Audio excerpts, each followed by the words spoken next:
They lived together for 12 years. Moshe and Igor are an ordinary family from a town near Moscow. They met at university, fell in love quickly and somehow irreversibly. At first there was a student romance with coffee in plastic cups and nights spent writing term papers, then a wedding, a mortgage, work, a daughter. Everything is like everyone else. Over time, their conversations became shorter. Life turned into logistics: who will pick up Varia from school, who will buy milk, who has a meeting. Passion dissolved in everyday life. Igor worked as an engineer, was tired, withdrawn, but kind. He loved Moshe in his own way, silently, through actions. He fixed the faucet, did not forget to pay the bills, took care of her. And she began to miss her. In the spring, during advanced training courses, Moshe met Igor. Young, with a light stubble, well-groomed, in a leather jacket, he lectured on soft skills and looked at her for too long. There was a tension in his gaze, which she so lacked. He asked, was interested in her opinion, laughed at her jokes. She suddenly felt like a woman again, and not just a wife and mother. The first betrayal happened quickly. On a business trip, in a hotel, in the rain, with a bottle of cheap wine. Then there was another one. And then, a habit. Moshe was not going to destroy the family. She loved Igor. But in a different way. She did not love Jaeger either, rather, she absorbed his warmth, as if she was freezing inside. She thought that she could live on two fronts, be a good wife and mother, and at the same time a breath of air in snatches in other people's apartments. But one day everything changed. Igor found her correspondence. He did not throw a tantrum, did not scream. He just came up to her, showed her the screen and asked quietly, "Is it true?" Moshe froze. He went out onto the balcony and lit a cigarette, for the first time in many years. Then he said, "I don't want to hear excuses. But I need to understand, have you ever loved me?" And then she cried. Not from guilt, not from shame, from horror. She saw in his eyes not anger, but pain. The kind that can neither be cured nor forgotten. They separated a month later. Without scandals. He took his daughter to his mother for a week. She was left alone in the apartment. Igor did not come. It turned out that outside of affairs and hotels, he was not ready for anything more. 2 years have passed. Moshe lives alone, sometimes sees Vara on weekends.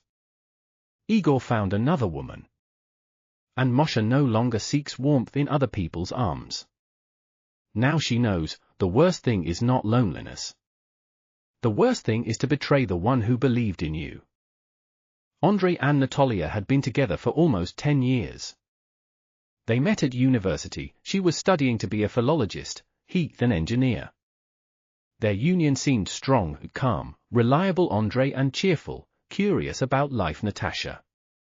2 years after the wedding, they bought an apartment in the suburbs, and soon a son was born, Lyosha. At first, everything went well. Andrei worked a lot, sometimes too much, because he wanted to give the family everything: housing, stability, a vacation by the sea.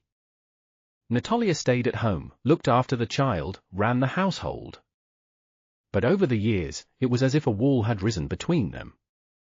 In the evenings, she tried to talk, but Andrei was tired, stingy with emotions.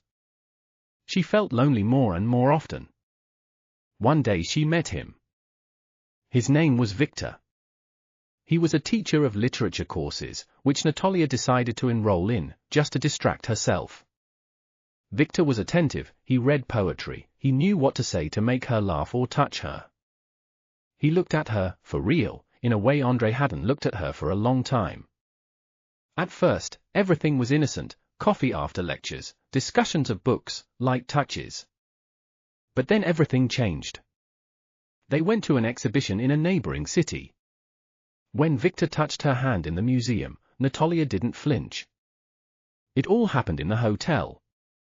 Natalia cried afterwards, from guilt, from joy, from the feeling that she had been torn from sleep. She continued to live with Andrei, but now everything had become more complicated. He felt something, he caught her gaze, caught subtle changes in her voice. In the evenings, he began to ask more questions. How was her day? Where were you? With whom? Natalia denied everything. At first. The denouement came in the fall. Andrei accidentally saw the correspondence on the phone. No intimate photos, just words. But they had everything: warmth, passion, confessions. He didn't shout. He just went into the bedroom and sat in the dark for a long time. And in the morning he said, "We need to talk." This conversation lasted all night. Pain, reproaches, attempts to understand. Natalia said that she didn't want to destroy the family, that she was lost. He didn't shout then either. He just asked, "Do you love him?"